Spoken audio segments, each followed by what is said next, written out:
जय प्रभुपदा जय प्रभुपदा प्रभुपदा जय प्रभुपदा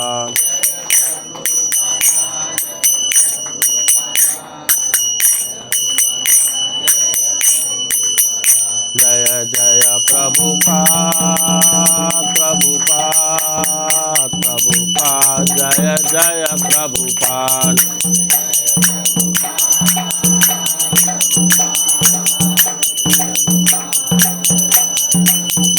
जय जय गुरुदेव गुरुदेव गुरुदेव जय जय गुरुदेव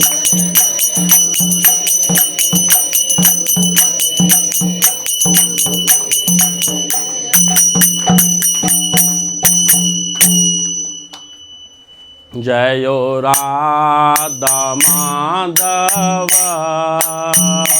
जय कुंज बिहारी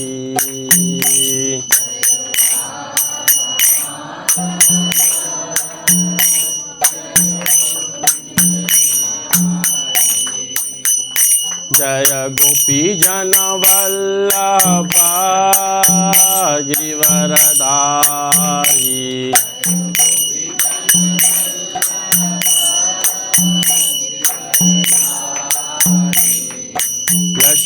यशोदानंदन ब्रज जन रंजन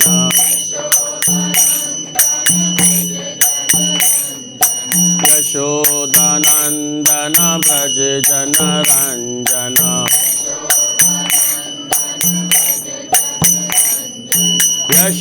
यशोदानंदन ब्रज जन रंजन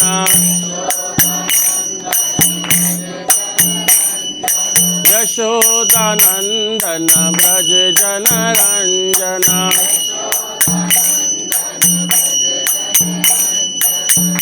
यमुना तीर वनचारी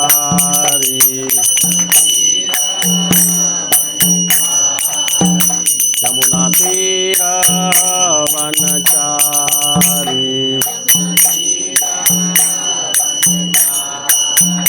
जय राधा माधव जय कुंज बिहारी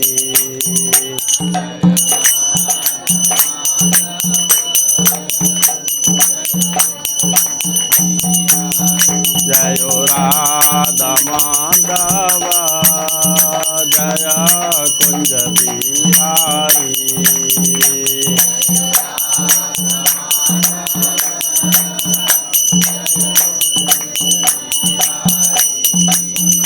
हरे कृष्णा कृष्णा कृष्णा हरे हरे हरे राम राम राम हरे हरे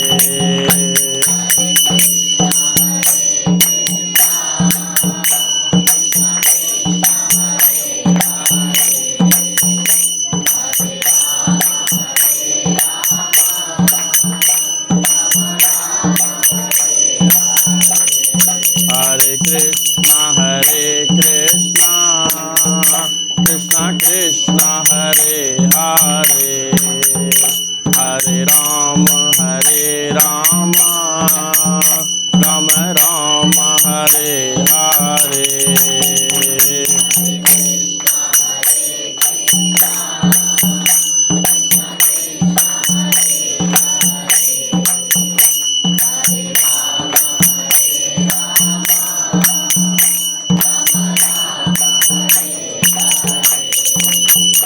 जयो राधा माधव राधा माधव राधा माधव जयो राधा माधव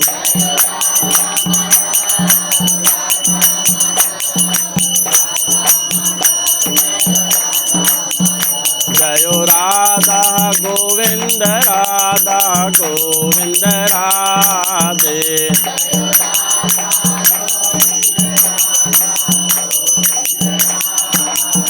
जयो राधा गोपीनाथ राधा गोपीनाथ राधे।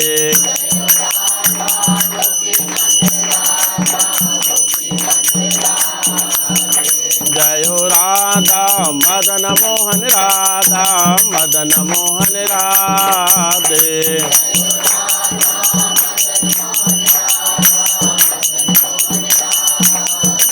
जय गिरधारी दाऊ जे गिरधारी दाऊ जे गिरधारी दाऊ जी जय गिरधारी दाऊ जी।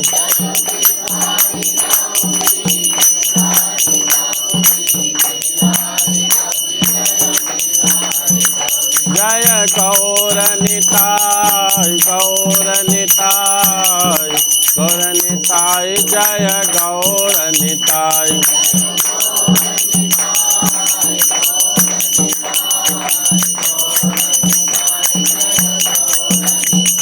जय जय प्रभुपाद प्रभुपाद प्रभुपाद प्रभुपाद।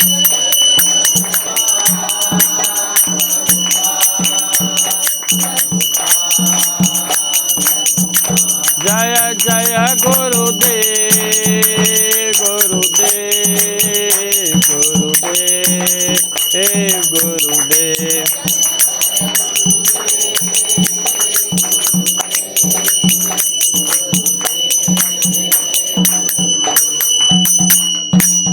श्री हरिनाम संकीर्तन की शिला प्रपाद की यदि गौर प्रेमानंदे। हरे कृष्णा। तो सबसे पहले मैं धन्यवाद देना चाहूँगा राधा माता जी का, जिनके पुत्र श्याम अग्रवाल प्रभु जी ने हमें अपने घर पे निमंत्रण दिया, भगवान को निमंत्रण दिया, भगवान के भक्तों को निमंत्रण दिया और हमारे लिए बहुत अच्छे प्रसाद की व्यवस्था भी की। और सुबह से ये सब लगे हुए हैं कि यहाँ पे भक्त लोग आएंगे, कीर्तन करेंगे, भगवान की कथा होगी। तो उनका बहुत हम इस्कॉन की तरफ से आभार व्यक्त करते हैं प्रभु जी का। और इनकी आध्यात्मिक उन्नति के लिए भी हम प्रार्थना करेंगे कि ऐसे भक्त भगवान की भक्ति में जुड़े रहें, अपना तन मन धन से जो लगे हुए हैं। तो आज हम यहाँ पर आए हैं, काहे के लिए हम यहाँ पे इकट्ठे हुए हैं। जो लोग प्रतिदिन यहाँ पर हर हफ्ते भक्ति वृक्ष में आते हैं वो तो हैं। कौन से यहाँ पे भक्त जो पहली बार आए हैं, जो भक्ति वृक्ष में नहीं आते, जो पहली बार इस प्रोग्राम में आए हैं? हाँ, खड़ा कीजिए, हाथ खड़ा कीजिए। तो आज हम ये समझेंगे कि भगवान की ये दिव्य कथाएं किस तरीके से हमारे जीवन में कार्य करती हैं। क्या भगवान का नाम लेना ज़रूरी है या भगवान का नाम लेना नहीं ज़रूरी है, या केवल हमें अपने ही कामों में लगे रहना है? इन पर आज हम थोड़ी सी चर्चा करेंगे, आधा घंटा। लेकिन वक्ता का उत्साह तब बढ़ता है जब श्रोता ध्यानपूर्वक सुनता है, और जब श्रोता सोता होते हैं तो फिर मज़ा नहीं आता ना। तो अभी हम एक प्रसंग पे चर्चा करेंगे, हरिनाम। हरिनाम के बारे में जो भक्त लोग पुराने हैं उन्होंने तो सुना होगा, जो नए लोग हैं उन्होंने सुना है कभी हरिनाम? हरिनाम क्या होता है? हरिनाम भगवान हरि का नाम है ना। भगवान हरि का नाम लेने से क्या होता है और क्यों लें? क्योंकि हम किसके जीव हैं? कलयुग के। हम कौन से युग में आए हैं? हम कलयुग में। तो कलयुग के जीव की एक विशेषता है। क्या विशेषता है? कि वो बिना किसी फायदे के कोई काम नहीं करेगा, उसको कुछ ना कुछ फ़ायदा दिखना चाहिए। जब उसको कुछ फ़ायदा दिखता है तो वो काम करता है ना। हम बिजनेस भी करते हैं, जॉब भी करते हैं, तो सब जगह यही देखते हैं कि इसमें कुछ हमारा फ़ायदा है क्या। अगर फ़ायदा होता है तो हम उसमें आगे बढ़ते हैं, अगर फ़ायदा नहीं होता है तो हम उसमें आगे नहीं बढ़ते हैं। ये सत्य है ना। तो पंचम स्कंद में भागवतम का नाम तो सबने सुना होगा, श्रीमद् भागवतम। श्रीमद् भागवतम में शुकदेव गोस्वामी किसको कथा सुनाते हैं? किसी को पता है? हाँ, आप तो सब जानते हैं, जो नए लोग हैं। नए लोगों को पता है कि शुकदेव गोस्वामी भागवतम में कथा किसको सुना रहे हैं? महाराज परीक्षित जी को। किसको सुना रहे हैं? सुनते रहना। प्रभु जी हमारे पूछते हैं सबसे लास्ट में प्रश्न, है ना? प्रभु पूछोगे ना ये हमारे प्रभु जी पूछते हैं सबसे प्रश्न। तो महाराज परीक्षित जी को भागवतम सुनाई जा रही थी शुकदेव गोस्वामी। और महाराज परीक्षित को क्यों सुनाई जा रही थी भागवतम? क्योंकि उनके पास कितने दिन शेष बचे थे? 7 दिन उनके पास शेष बचे थे। तो 7 दिनों में उन्होंने बिना खाए पिए, बिना सोए 7 दिन तक उन्होंने भागवतम सुनी थी महाराज शुकदेव गोस्वामी जी से। और शुकदेव गोस्वामी जी पंचम स्कंद के लास्ट में 27 नरकों का वर्णन बताते हैं। कितने नरकों का? और नरक भी अलग अलग प्रकार के, कि ये करने से ये होगा, ये करने से ये होगा, ये करने से ये होगा, ये करने से ये होगा, ऐसे करके 27 अलग अलग प्रकार के नरक हैं। कहीं मतलब पीतल और तांबा है, तांबे को गरम गरम करके उस पर व्यक्ति को लिटाया जाता है, इस तरीके के। तो प्रभु जी सोचेंगे आज ऐसा क्यों बता रहे हैं, लेकिन ये थोड़ा सा हिंट है, इसके बाद और अच्छा आएगा हमारे पास। तो हम जाने अनजाने में पाप हमसे होते हैं। क्या होते हैं? जाने अनजाने में हमसे होते हैं। हम सोचें कि हम नहीं कर रहे, लेकिन हमसे होते हैं और हम करते हैं। अगर कोई व्यक्ति बोले कि मैं पाप नहीं करता हूँ, तो वो बाजार से जो सब्जी लेके आता है वो बनाता है, उसमें भी पाप हो जाता है जाने अनजाने में, है ना? हम जो घर पे चूल्हा जलाते हैं उसमें भी पाप हो जाता है। हम घर पे जो लाइट जलाते हैं उसमें मच्छर आके मर गया, उसमें भी हमारा पाप हो जाता है। हम जो ओखली में कूटते हैं उसमें भी कुछ ना कुछ पाप हो जाता है। न चाह करके भी हमसे पाप होते हैं। ये तो न चाह करके भी होते हैं। अभी तो कलयुग है, जानबूझ के पाप हो रहे हैं, चाह करके भी पाप हो रहे हैं, है ना? तो इतने कलयुग के मतलब उनको वर्णन बताया नरकों का।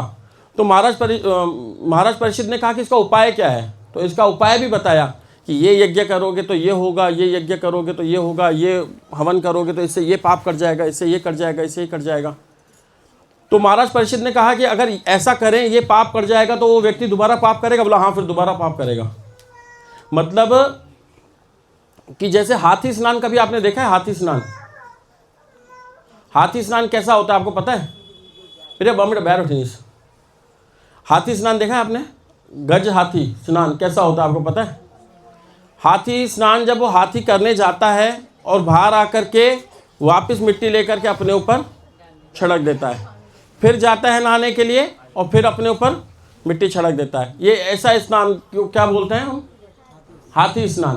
तो इससे हम थोड़ा बहुत पाश्चात्ताप तो करते हैं, लेकिन हमारे अंदर जो पाप करने की जो प्रवृत्ति है ना, वो खत्म नहीं होती है। तो पाप करने की प्रवृत्ति कैसे खत्म होगी? हरे कृष्णा, पाप करने की प्रवृत्ति कैसे खत्म होगी? तो पाप करने की प्रवृत्ति यहाँ पे शुकदेव महाराज परीक्षित बोलते हैं कि कुछ हमें ऐसा बताओ कि व्यक्ति जो पाप करे ही नहीं। एक तो होता है कि हमने पाप किया, उसका पश्चाताप किया, फिर बाहर गए, फिर हमने पाप किया, फिर पश्चाताप किया, फिर पाप किया, फिर पश्चाताप किया। जैसे क्रिश्चियन लोग करते हैं, सोमवार से लेकर शनिवार तक पाप करते हैं, फिर रविवार को जाकर के चर्च में जाकर के अपने आप को बताते हैं कि अब मेरे सारे पाप उतार दो। वो सोचते हैं अब मैं फ्री हो गया। फिर वो वापस सोमवार को आते हैं, फिर सोमवार से शुक्रवार पाप, शनिवार तक पाप करते हैं, फिर रविवार को अपने पाप उतार के आ जाते हैं। तो इस पाप में महाराज परीक्षित को मज़ा नहीं आया। क्या बोले? इसमें मज़ा नहीं आ रहा है ऐसे, है ना? कोई ऐसी तकनीक होनी चाहिए जिससे पाप हो ही नहीं, मतलब अंदर जो पाप करने की जो प्रवृत्ति हमारी बैठी हुई है ना, वो हो ही नहीं। तो वो कैसे हुआ? तो जैसे मूंग होते हैं, मूंग देखें कभी आपने? मूंग जिसको हम रात को अगर पानी में भिगो के सोओगे और सुबह को उसको कपड़े में बांधोगे तो उसमें क्या निकल के आ जाता है? अंकुरित हो जाते हैं वो। अगर आपने उन मूंगों को थोड़ा भूंज दिया बिना तेल के, अगर आपने कढ़ाई में थोड़ा सा सेक लिया हल्का सा भी, तो उसके बाद उसको पानी में डाल दो तो वो अंकुरित होंगे? नहीं होंगे ना। तो भगवान श्री कृष्ण का जब हम नाम लेते हैं, हरि नाम जब हम लेते हैं, जब भगवान का नाम लेते हैं, तो हमारे हृदय के अंदर जो पाप की जो प्रवृत्ति है ना, बुन जाती है। फिर आप पहले कुछ भी कर लो, पाप हमसे होगा ही नहीं। अगर कोई व्यक्ति जानबूझ के भी बोलेगा ना, आप हमसे 1 करोड़ रुपये ले लो, हम एक छोटा सा पाप करके दिखा दो, बोले नहीं, आप हमको 1 करोड़ का 10 करोड़ दोगे तो भी हम ये पाप नहीं करेंगे, हमसे होगा ही नहीं। आप समझे मेरी बात को? वो पाप हमसे होगा ही नहीं, हम चाह करके भी नहीं कर पाएंगे। तो उसकी आज हम एक छोटी सी कथा आपको सुनाने आए हैं। तो बहुत अच्छी कथा है, जो ध्यानपूर्वक सुनेगा उसको उसका फ़ायदा होगा। जैसा अभी हमारे प्रभु जी बता रहे थे कि भागवतम सुना धुंधकारी ने भागवतम सुना ध्यानपूर्वक, तो इसको एक विमान लेना है। जो अन्य श्रोता थे उसको कोई लेके नहीं गया, तो उनसे पूछा कि उनको क्यों लेके, बोले उन्होंने ध्यानपूर्वक नहीं सुना। फिर दोबारा भागवतम में दोबारा सबने ध्यानपूर्वक सुना, फिर एक विमान आया, उसमें सभी लोग चले गए। तो सब चीज़ क्या है, ध्यानपूर्वक। अगर हम आज पढ़ाई भी करते हैं स्कूल में तो उसमें भी ध्यानपूर्वक के लिए बोला जाता है, नहीं बोला जाता? नहीं बोला जाता। कभी हुआ है ऐसा कोई जहाँ पर पढ़ाई चल रही हो और टीवी भी चल रही हो साथ में, तो पढ़ाई हो सकती है? अभी तो खैर ये सिस्टम अलग आ गया। जब हम छोटे छोटे थे तो हमारे घर पे जो डिश केबल लगी हुई होती थी, परीक्षा के दिनों में वो हमारे पिता माता कनेक्शन हटवा देते थे ताकि इस समय पर पढ़ाई ज़्यादा हो सके। तो जब तक हम ध्यानपूर्वक किसी भी चीज़ में नहीं करेंगे, चाहे माताएं लोग ध्यानपूर्वक प्रसाद भी नहीं बनाएंगी तो भी अच्छा नहीं बना सकती। ध्यानपूर्वक हम ड्राइविंग नहीं करेंगे तो भी हम किसी को ठोक देंगे, है ना। ध्यानपूर्वक हम अगर किसी भगवान का चिंतन नहीं करेंगे तो चिंतन होगा नहीं। तो कोई भी कार्य कैसा होना चाहिए, ध्यानपूर्वक होना चाहिए। अब कलयुग में तो हमारा ध्यान लगता ही नहीं है। लगता है ध्यान कलयुग में? नहीं ना। जितनी देर में ध्यान करोगे इतने में मोबाइल बज जाता है ना, बेल बज जाएगी या नीचे से किसी की आवाज़ आ जाएगी। तो कुछ ना कुछ समस्या रहती रहती है। तो आज हम बात करेंगे अब प्रमाण, भाई कैसे, अगर आप बता रहे हो प्रभु जी की हरिनाम की इतनी महिमा है तो उसका क्या प्रमाण क्या है। तो इसका प्रमाण ये है,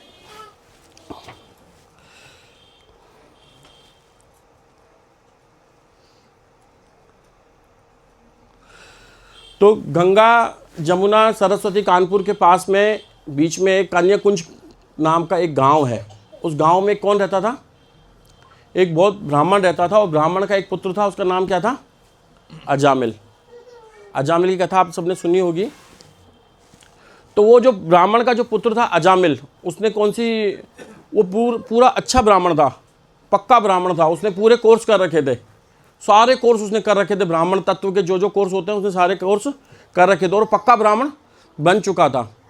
और उस ब्राह्मण को अपनी लड़की देने के लिए काफ़ी ब्राह्मण बैठे थे कि इसके घर पे मेरी लड़की ब्याही जानी चाहिए, है ना। जैसे हम देखते हैं कि किसका लड़का कितना अच्छा है, उनके घर पे अपनी लड़की को ब्याहो।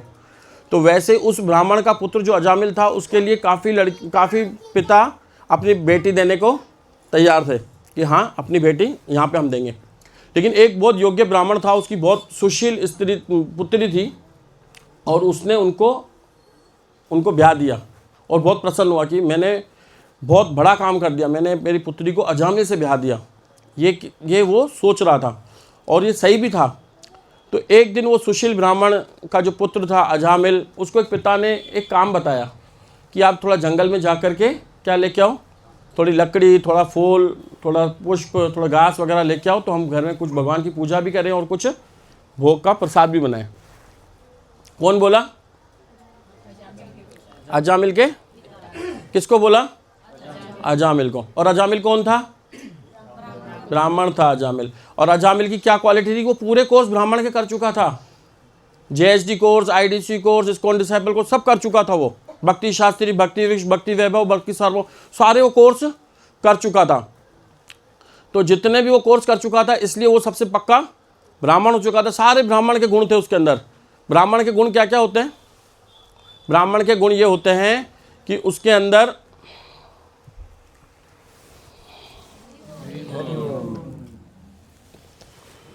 तो ब्राह्मण के गुण क्या होते हैं? उसके अंदर सत्य होती है, उसके अंदर दया होती है, उसके अंदर तपस्या करने की शक्ति होती है ना। तो वो कहाँ जाता है? जंगल में। कहाँ जाता है? क्या लेने के लिए जाता है? हैं? लकड़ी, फूल, घास वगैरह सब उसके। और किसने बोला था उनको लेके जाने के लिए? उनके पिताजी ने बोला था। किसको बोला था? अजामिल को बोला था। तो अजामिल कहाँ जाता है? बिल्कुल सही है। अब अजामिल कहाँ के लिए चला गया? जंगल के लिए। और जंगल में उसने क्या क्या ले लिया? लकड़ी ले ली, फूल ले लिया, घास ले लिया, और वो वापस आ रहा था। तो उसको कुछ दिखा। उसको क्या दिखा? उसको दिखा एक वैश्या और एक शूद्र पुरुष, दोनों एक दूसरे से आलिंगन किए हुए थे। क्या थे? आलिंगन किए हुए थे, एक शूद्र पुरुष और एक वैश्या। और जब उसने उसको देखा तो उसका मन क्या हुआ? विचलित हुआ। लेकिन उसने ब्राह्मण के गुण थे तो उसने अपने आप को रोका। उसने अपने आप को क्या रोका? ये गलत है, मुझे ये सब कुछ नहीं देखना चाहिए और मुझे यहाँ से तुरंत चले जाना चाहिए। और उसने अपनी बुद्धि से अपने मन को कंट्रोल करके सीधा कहाँ आ गया? अपने घर पे आ गया। अपने घर पे आने के बाद लेकिन उसका मन अभी भी वही सीन देख रहा था, मतलब देखा उसने आंखों से एक बार, लेकिन बार बार बार बार बार बार उसको क्या वही सीन याद आ रहा था। कौन सा सीन याद आ रहा था? जंगल में एक शूद्र व्यक्ति एक वैश्या से संपर्क किए हुए था और उसको वही सीन बार बार बार बार बार बार वही याद आ रहा था। और बुद्धि उसको समझा रही थी कि नहीं ये गलत है, नहीं ये गलत है, ऐसा नहीं करना है हमें। लेकिन एक तरफ मन की आवाज़ भी आ रही थी। क्या आ रही थी? एक बार और देखने में क्या जाता है? मन क्या कहता था? एक बार और देखने में क्या जाता है। लेकिन बुद्धि क्या बोल रही थी? क्योंकि वो शास्त्रों से मजबूत हो चुकी थी। अब लड़ाई किसकी हो गई थी? मन और बुद्धि की लड़ाई हो गई थी। मन बोल रहा था कि नहीं एक बार और हमको वहाँ चलना चाहिए, और बुद्धि क्या बोल रही थी कि नहीं हमें नहीं करना चाहिए। ऐसा हमारे साथ होता है? हमारे साथ कभी ऐसा हुआ है कि मन कुछ बोल रहा है, बुद्धि कुछ बोल रही है, मन कुछ बोल रहा है, बुद्धि कुछ बोल रही है, मन कुछ बोल रहा है, बुद्धि कुछ बोल रही है? कभी ऐसा हुआ है? हाँ, होता ही रहता है हमारे साथ। तो मन का स्वभाव चंचल होता है ना।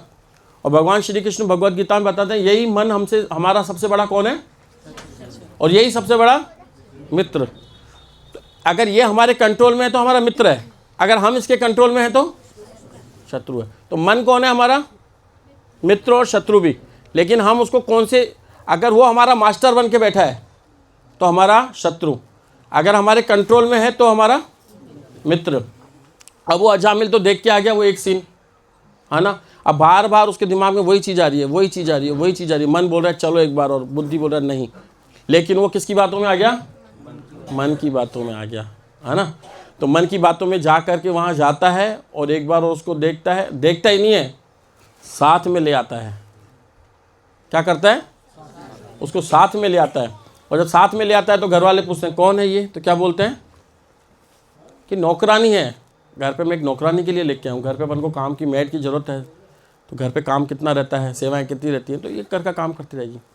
और धीरे धीरे उसके साथ उसका क्या बन जाता है? संपर्क। और एक दिन ऐसा होता है कि वो अपनी पत्नी को निकाल देता है। वो गुणवती स्त्री जिसका पिता बहुत ढूंढ रहा था कि सबसे सुशील ब्राह्मण होगा उसको मैं दूंगा, और वही स्त्री आज घर से निकाल दी जा चुकी है। और माता पिता को भी मार के निकाल दिया। किसने निकाला? किस किस को निकाला? अपनी पत्नी को। किसके कारण निकाला? वैश्या के कारण। वैश्या कहाँ चुकी थी? ठीक है ना। अब वैश्या इनके घर पे आ चुकी है, और अजामिल ने जो बहुत सुशील ब्राह्मण था, जिसने केवल एक बार क्या देखा था? एक सीन देखा था, है ना। और हम देखो कि हम किस स्थिति में हैं कि हम अपने साथ लेके घूमते हैं। कहाँ है? पॉकेट में लेके घूमते हैं, पता नहीं कहाँ, यहीं पर ये रहा। इसमें सब कुछ है, एक सीन नहीं, पता नहीं कितने सीन है इसके अंदर। और उसको हम खोलोगे तो यही चीज़ आएगी, बाहर जाओगे तो यही चीज़ आएगी, प्रचार में टीवी चालू करोगे तो वही चीज़ आएगी। इससे हम बच नहीं पाएंगे, नहीं ना। और क्या हमारा होगा जब उसके साथ इतना बुरा हुआ, तो क्या हमारे साथ होगा, है ना।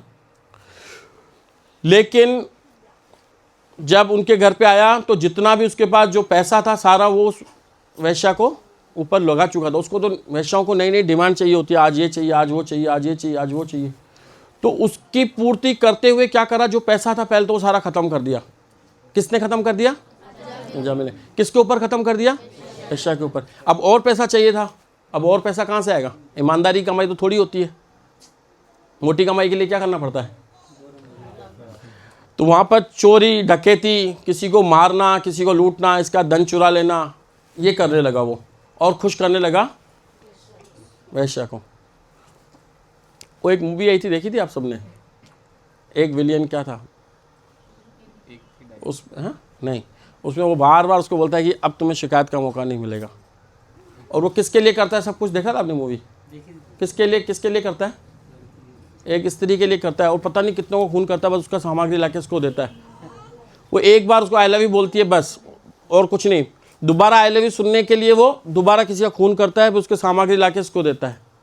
लेकिन कभी भी उसको वो खुश नहीं कर पाया था ज़िंदगी में, है ना।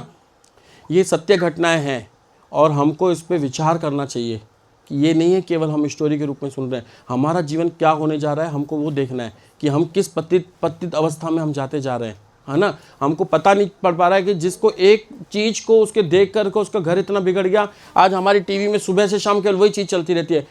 साबुन के लिए भी वही चीज़ दिखाएंगे, क्रीम के लिए भी आपको वही चीज़ दिखाएंगे, सब कुछ वही दिखाते रहेंगे। और हमारे मन पर वो इतना आवरण हो गया है कि घर वालों ने उसको इतना एक्सेप्ट कर लिया कि अब कोई फर्क ही नहीं पड़ता क्या हो गया। तो ये होता है क्या हो गया तो ना, कोई फर्क थोड़ी पड़ता है। घर में टीवी लगी हुई है, सुबह से शाम जी न्यूज़, जी स्टार प्लस सब पे वही चीज़ें आ रही हैं, तो हमें कोई फ़र्क ही नहीं पड़ता, है ना। तो फिर क्या हुआ कि वो क्या करने लगा, पैसा ज़्यादा कमाने के लिए चोरी डकैती ये करने लगा सब कुछ। और चोरी डकैती करने के लिए वो लोगों को मारने लगा, कूटने लगा, लोगों का धन चुराने लगा। और एक ब्राह्मण से एक शूद्र बन गया। वो क्या बन गया, ब्राह्मण से एक शूद्र बन गया और उस वैश्या के साथ रहने लगा। और वैश्या से उसने कितने पुत्र उत्पन्न किए, 10 पुत्र उसने वैश्या से उत्पन्न किए। तो एक दिन क्या होता है कि उस गांव में कोई संत महात्मा आते हैं। कौन आते हैं, संत महात्मा आते हैं उस गांव में। हरे कृष्णा। तो संत महात्मा आते हैं तो बच्चे खेल रहे होते हैं, तो वो कुछ पूछते हैं कि भाई आज हमें रुकना है, थोड़ा प्रसाद पाना है, तो हम कहाँ जाएं।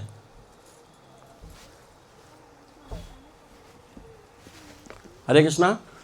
तो वहाँ पर कौन आते हैं, संत महात्मा। और वहाँ पे कुछ बच्चे खेल रहे होते हैं।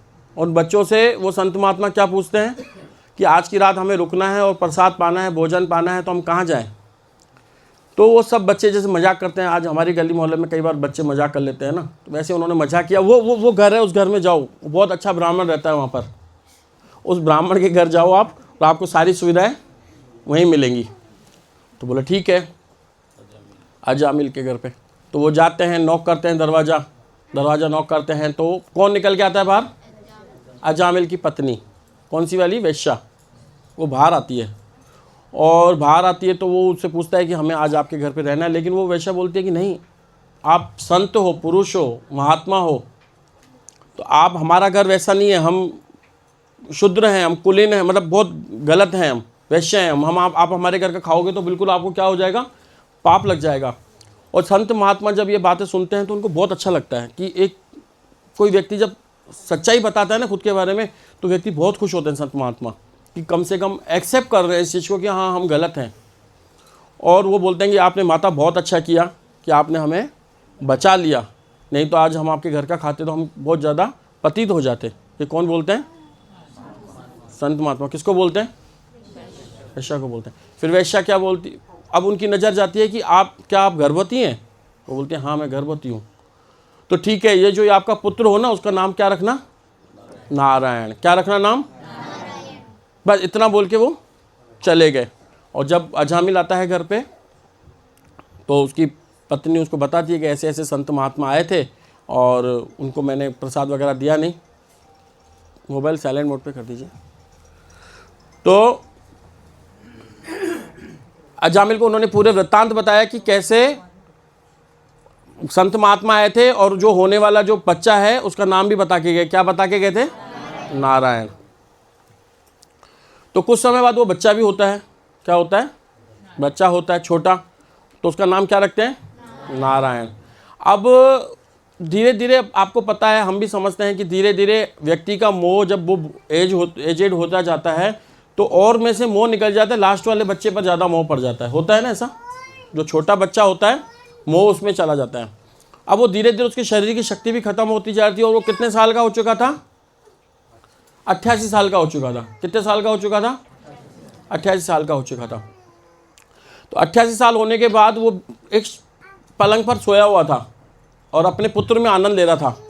क्या बोलता था, नारायण यहाँ आओ, नारायण मेरे लिए खाना लेके आओ, नारायण मेरी चप्पल लेके आओ, नारायण मेरे लिए भोजन लेके आओ, नारायण अपनी मम्मी को बुला के लाओ। और बार बार क्या जप करता था, नारायण नारायण। क्या उनके मुख से बारंबार बार बार क्या निकल रहा था, नारायण नारायण नारायण। और एक दिन ऐसा था कि वो अपनी शैया पे सो रहा था, अपने पलंग पे सो रहा था और जो बच्चा था वो बार बार खेल रहा था और उसको बार बार में वो बुला रहा था। क्या बोल रहे थे कि नारायण यहाँ आओ, नारायण यहाँ आओ। और उस नारायण, और अचानक उसकी मृत्यु हुई और तुरंत वहाँ पर कौन पहुँचे, 3 यमदूत। बहुत खतरनाक होते हैं यमदूत। हमने कई बार देखे होंगे लेकिन हमें याद नहीं है। हम कई बार नरक की यात्राएं कर चुके हैं, कई बार हम स्वर्ग जा चुके हैं, कई बार हम ब्रह्मा बन चुके हैं, कई बार चींटी बन चुके हैं, लेकिन हमें याद नहीं है। क्यों नहीं याद है? क्योंकि आज से 10 साल पहले हमने इस वक्त कहाँ पे थे हमें पता है क्या? या 10 दिन पहले हमने क्या खाया था हमें पता है क्या? हमारी स्मृति नहीं है। भगवान खुद ही स्मृति देते हैं, खुद ही विस्मृति देते हैं। भगवान क्या करते हैं? खुद ही स्मृति देते हैं, खुद ही विस्मृति देते हैं। तो हम भूल चुके हैं। हमको भी कई बार शरीर से निकलना पड़ चुका है। हमने कई बार शरीर बदले हैं, एक बार नहीं, पता नहीं कितनी बार हमने शरीर बदले हैं। ये कोई हमारा एक जन्म नहीं है। कई लोग बोलते हैं एक जन्म में खाओ पियो ऐश करो, खाओ पियो ऐश करो। हैं कुछ ऐसे लोग जो ऐसा सोचते हैं यहाँ पर, एक ही जीवन है, खाओ पियो ऐश करो। तो एक ही जीवन नहीं है हमारा। ये जीवन जो 60 साल 70 साल का है, इससे पहले भी हम कहीं थे। शरीर हो सकता है दूसरा रहा हो, है ना। माता पिता हो सकते हैं हमारे दूसरे रहे हो, है ना। तो हर जन्म में हमको माता पिता मिलते हैं। चाहे एक सुअर का जन्म हो तो भी हमें माता पिता मिलेगा, एक चींटी का जन्म हो तो भी हमें माता पिता मिलेगा। माता पिता के बिना किसी का संसार में जन्म थोड़ी होता है? होता है? नहीं होता ना। तो हर प्रकार से हमें कौन मिलता है? माता पिता मिलते हैं। लेकिन मनुष्य जीवन में हमें क्या मिलता है जो हमें दूसरे में नहीं मिलता है? गुरुदेव। गुरुदेव दूसरे प्रजाति में हमें कभी नहीं मिलेगा। लेकिन मनुष्य योनि में भी वो व्यक्ति सौभाग्यशाली होता है जिन्हें प्रामाणिक गुरु मिलते हैं। जिन्हें प्रामाणिक गुरु मिलते हैं वो कौन होते हैं? सौभाग्यशाली, राइट। तो क्या हुआ था वहां पर? वो अंत में कौन आ गए थे उनके पास? 3 यमदूत। यमदूत बहुत खतरनाक होते हैं। उनको देखते ही जो जीव होता है, जो मरने की उम्र में पड़ा हुआ होता है, उसका मल मूत्र निकल जाता है। आपने देखा है कई बार किसी व्यक्ति को मरते हुए, उसके साथ कुछ ऐसा हुआ हो तो उनको यमदूत के दर्शन होते हैं, है ना। लेकिन क्या हुआ, कहानी में नया ट्विस्ट हो गया। वहाँ पर साथों साथ कौन आ गए? 4 भगवान के विष्णु दूत आ गए। कितने आ गए? 4 भगवान के विष्णु दूत आ गए। उन्होंने पीली धोती पहन रखी थी और उनके कितने हाथ थे? चतुर्भुज। कितने हाथ थे? 4 हाथ थे। एक हाथ में गदा, एक में सुदर्शन, एक में शंख और एक में गदा, फूल, पुष्प, कमल का फूल था। ये सब किनके हाथ में था? विष्णुदूत के हाथों में था। और जो चारों के चारों उनको मना कर देते हैं। किसको? यमदूत को, कि आप इनको हाथ नहीं लगा सकते हो। और बीच में कौन था? अजामिल। और अजामिल सब सुन रहा था। अजामिल। तो विष्णुदूत बोलते हैं कि आप इसको लेके नहीं जा सकते हो। तो अजामिल, वो यमदूत बोलते हैं क्यों? इसके तो इतने पाप किए हुए हैं, इतने पाप किए हुए हैं, जो कि हमारे पास जो हार्ड डिस्क होती है ना, वो हार्ड डिस्क पूरी भर चुकी है। दूसरी हार्ड डिस्क हमने तैयारी कर ली। इतने इसके पाप कर्म किए हुए हैं। कितने? बहुत ज़्यादा पाप कर्म इसके किए हुए हैं। और आप बोलते हैं कि इसको लेके नहीं जाओ। और जो भी पापी होते हैं उनको तो हम लेके जाते हैं इस संसार से। आपने कैसे हमें मना कर दिया? तो बोलते हैं बस तुमको मना कर दिया, तुम नहीं जाओगे। इसने नारायण का नाम लिया है। अरे भाई, नारायण का नाम लिया है तो नारायण का थोड़ी नाम लिया है, इसने अपने पुत्र का नाम लिया है। भले पुत्र का नाम लिया हो, उससे कोई मतलब नहीं है। नारायण तो एक ही है। कौन है? भगवान श्री कृष्ण, वही नारायण है ना। तो उनको वो डांट के भगा देते हैं। क्या बोलते हैं कि तुम यहाँ, वो उनसे प्रश्न करते हैं भाई तुम कौन सा धर्म अपना रहे हो? इस धर्म के अनुसार इसने जो पाप कर्म किए हैं तो इसको नरक में जाना है, और हम अपना ड्यूटी निभा रहे हैं, और हम यमराज के दूत हैं, उन्होंने हमें दिया है, और देखो ये हमारे पास वारंट है, सब कुछ, हम इसको लेके जाएंगे आज यहाँ से। वो बोलता है अगर तुम यहाँ से लेके जाओगे तो हम तुमको मारेंगे, तुम्हारी डेड बॉडी भी ऊपर तक नहीं पहुँच पाएगी। कौन बोलते हैं? विष्णु के दूत। तुमको इतना बुरा मारेंगे हम कि तुम यहाँ से लौट भी नहीं पाओगे। इतना उनको बहुत सुनाते हैं। वो डर जाते हैं कि यार 4 विष्णु दूत हैं, और हमारे पास तो 2 हाथ हैं, हम 3 हैं, वो 4 हैं, और हमारे पास 6 हाथ हैं, उनके पास 16 हाथ हैं। तो हम तो इनसे कुछ कर नहीं पाएंगे। ये तो, और ये चमक रहे हैं, मतलब एक अंधकार का टाइम था और इनमें से एक प्रकाश निकल रहा था। और वो प्रकाश, जब जय और विजय, जो भक्त लोग पुराने हैं वो जानते हैं, जो जय विजय जब ऊपर से गिरते हैं, जब उनका जब पतन होता है, तो उनके ऊपर भी वही कांति थी जो विष्णु दूतों की थी। लेकिन जैसे उनको ब्राह्मणों को श्राप लगा तो उनकी वो कांति खत्म हो गई। मतलब एक रशियन से वो अफ्रीकन बन गए, ऐसा हो गया। मतलब रशियन कैसे होते हैं बिल्कुल अच्छे से, और अफ्रीकन कैसे होते हैं बिल्कुल ब्लैकिश। तो ऐसे हमारा पाप जब हम करते हैं तो हमारे चेहरे पर वो पाप साफ साफ दिखता है। तो उन जो विष्णुदूत थे उनके चेहरे पर वो मतलब उनका चेहरा इतना चमक रहा था, इतना चमक रहा था, उनमें से प्रकाश निकल रहा था, बिल्कुल तेज निकल रहा था एक उनके। तो उसके तेज को देख करके हमने कभी पूरे संसार में घूमे, कभी इस तरीके के हमने देखे। देवी देवताओं को भी हम देख चुके हैं, देवी देवताओं में भी तेज होता है, लेकिन ऐसा तेज हमने नहीं देखा जैसा तेज इनमें देख रहे हैं हम। और चतुर्भुज तो हमने कभी देखे ही नहीं, 4 भुजाओं वालों तो कभी हमने देखे ही नहीं। और वो उनको मार करके भगा देते हैं। क्या बोल देते हैं? भगा देते हैं। भगा देते हैं तो वो यमराज के पास आते हैं और अपनी क्या बोलते हैं, रेजिग्नेशन लेटर दे देते हैं। कौन सा लेटर दे देते हैं? क्या बोलते हैं उसको? त्याग पत्र दे देते हैं कि हमें आपकी जॉब नहीं करनी। बोला क्यों, क्या हो गया ऐसा, क्यों नहीं आपकी जॉब करनी है?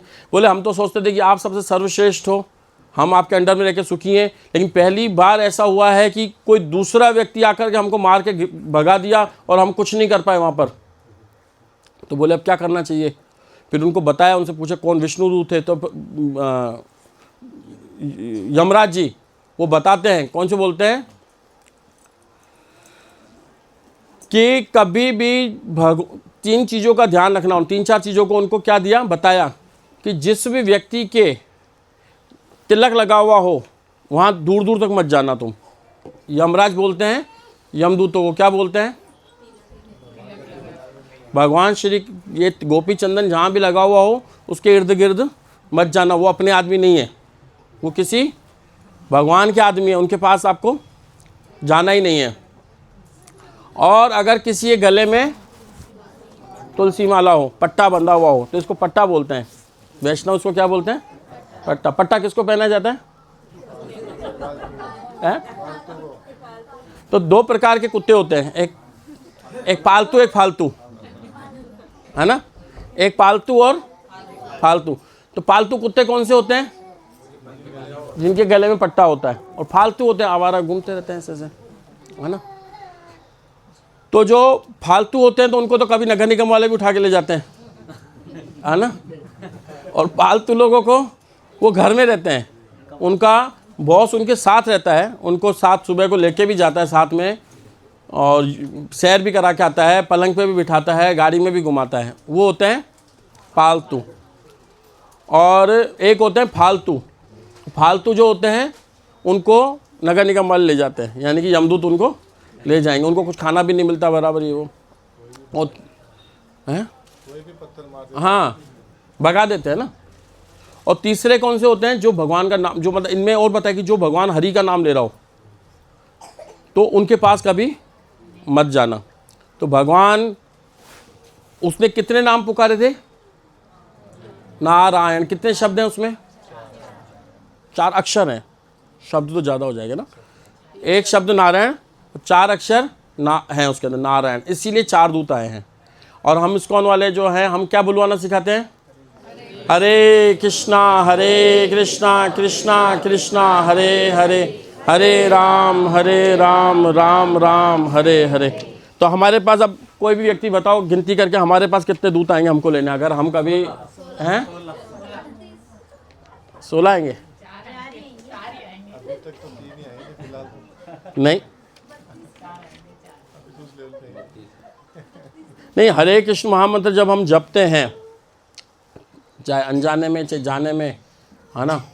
तो एक व्यक्ति कह रहा था कि क्या बोलते हैं जो इसको अपन आइडियल, किसको अपन आइडियल बनाते हैं ना, तो बोले मेरा आइडियल तो अजामिल है, आदर्श।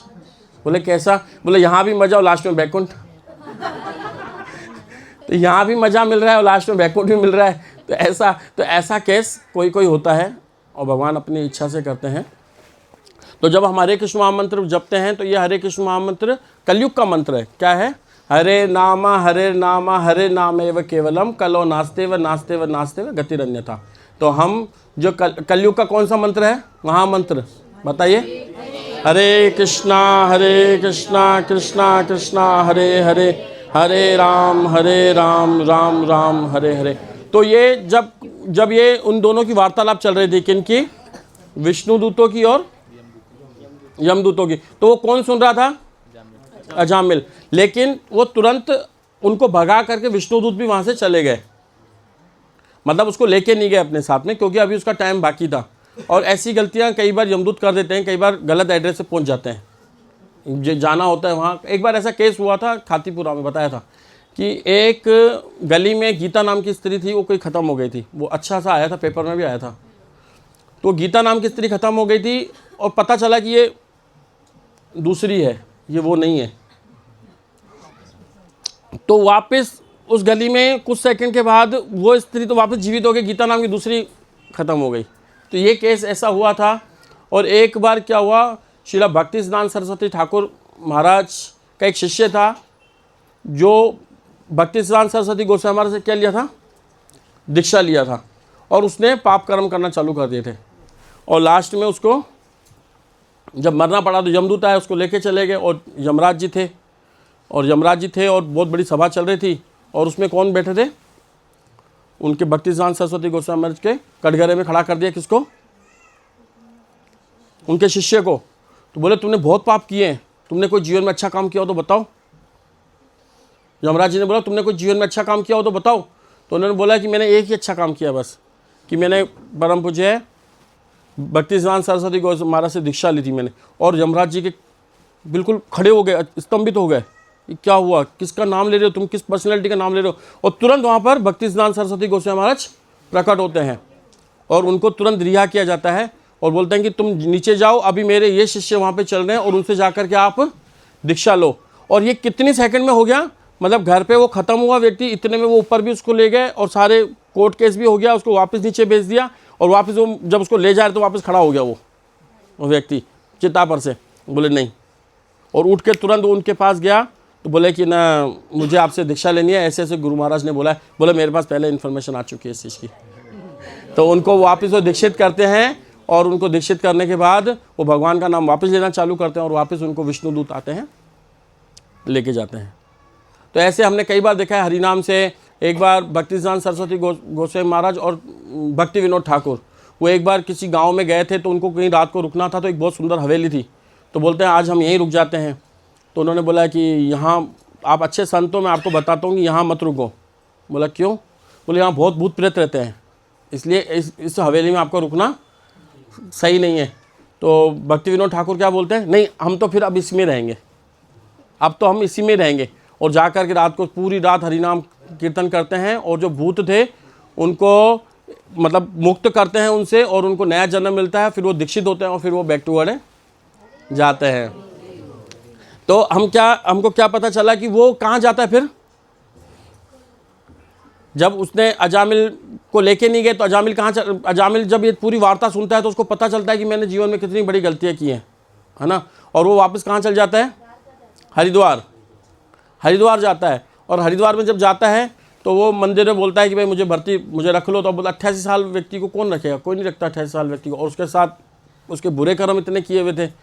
तो बोले मैं बाहर ही बैठ जाऊँगा, यहीं जाके जप कर लूँगा। और एक पेड़ के नीचे बैठ करके जप करता है, कुछ खाता पीता नहीं था। अब उसको पश्चाताप होने लगा कि मैंने पूरा जीवन मेरा ख़त्म कर दिया, अब मेरे को क्या करना है, केवल ज़िंदगी भर जो भी समय बचा अब हमें हरिनाम लेना है।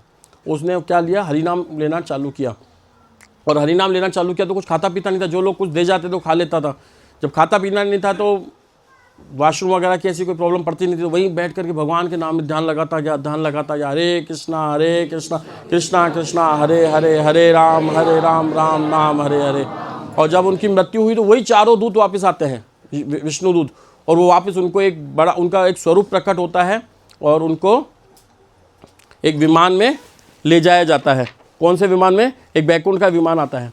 तो इस संसार में देखो, ये संसार काहे के लिए है बताओ। इस संसार में एक चीज कॉमन क्या है सबके लिए, मृत्यु। ये संसार को क्या बोलते हैं, मृत्यु लोग बोलते हैं ना, मृत्यु लोग बोलते हैं नहीं बोलते हैं। तो यहाँ पर कोई ऐसा व्यक्ति है जो बिना मृत्यु के रहा हो, कोई राजा हो, कोई महाराजा हो। सिकंदर ने तो दोनों हाथ बाहर रख दिए थे कि भाई किसी को पता चले कि मैंने इतना धन लूट के जो इकट्ठा किया, मैं खाली हाथ जा रहा हूँ, है ना। तो इस संसार में क्या है, मेन चीज़ क्या है सबके लिए। तो इस संसार में जीवन जीने की जो कला है ना, वो इतनी इम्पोर्टेंट नहीं है। क्या, जीवन जीने की कला इतनी इम्पोर्टेंट नहीं है जितने की मरने की कला इम्पोर्टेंट है।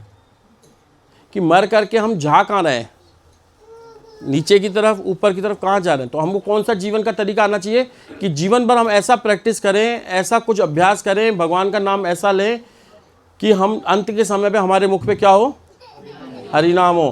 तो कितने आपने कभी हम देखें हमारे रिश्तेदारी में यहाँ पर भी कितने लोग होंगे जो अंत में भगवान का नाम लेते हुए जाते होंगे? कोई नहीं जाता है, नहीं ना। बल्कि अभी तो कोई घर में बीमार पड़ जाए तो आस पड़ोसी को, रिश्तेदार को और बुला लेते हैं, जिनमें आसक्ति कम भी हो तो उनको और बुला के और आसक्ति उस जीवात्मा की उसके प्रति दृढ़ कर देते हैं कि जो उनको और बुलाओ, उनको और बुलाओ, उनको और बुलाओ, ऐसे बुला बुला करके लास्ट में उनकी और मृत्यु के, क्योंकि हमको पता ही नहीं कि लास्ट के टाइम पर जब वो व्यक्ति जाने वाला होता है तो हम उसको क्या करना चाहिए, हरि नाम करना चाहिए उसके आगे, है ना, भगवान का नाम हमको लेना चाहिए। तो ये भगवान का नाम ही हमें बचाएगा। कौन बचाएगा?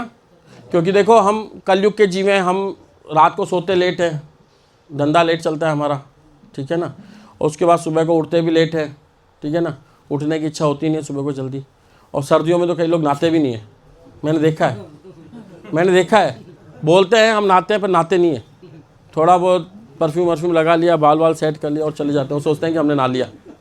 तो पूजा पाठ तो उनसे होगी नहीं, घर में डेटिस रख लिया, विग्रह रख लिया, कुछ ऐसा उनसे होता नहीं है। तो कलयुग में केवल अगर हम इतने पतित हैं तो क्या हम भगवान का नाम तो ले सकते हैं ना?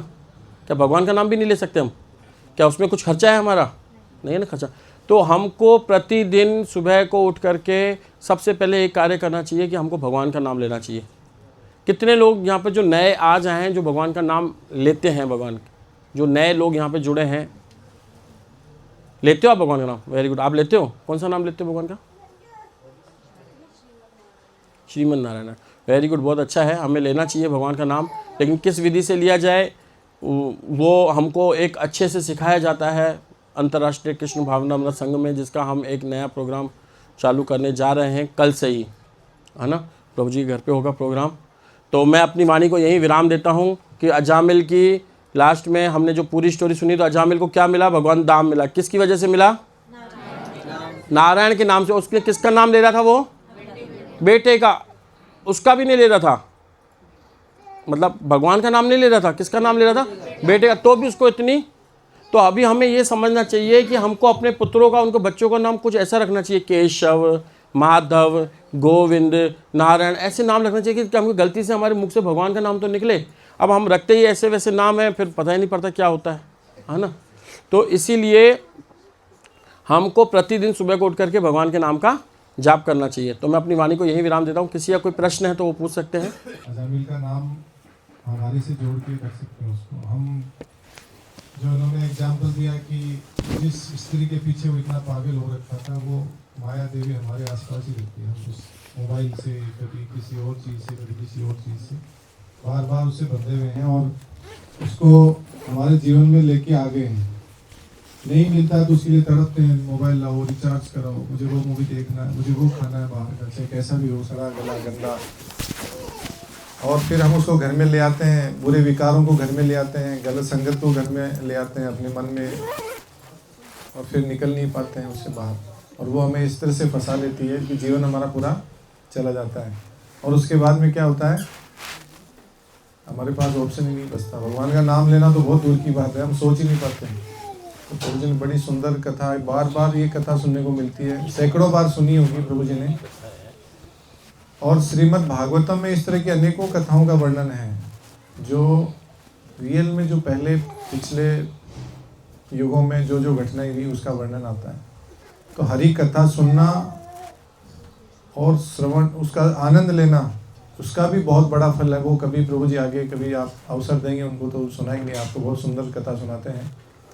तो इसका क्या क्या महत्व है, सुनने के भी क्या फ़ायदे हैं, बोलने के तो फ़ायदे बताए हैं प्रभु जी ने कि नाम अनजाने में, जैसे सीताराम बोल दिया किसी को, जय श्री राम बोल दिया, घर में बच्चे का नाम केशव बोल दिया, लेकिन भगवान का नाम इनडायरेक्ट रूप से हम बोलते हैं। वैसे नारायण नाम की महिमा हमने सुनी कि बच्चे का नाम पुकार रहे थे और भगवान के धाम तक जाने का उनको टिकट मिल गया।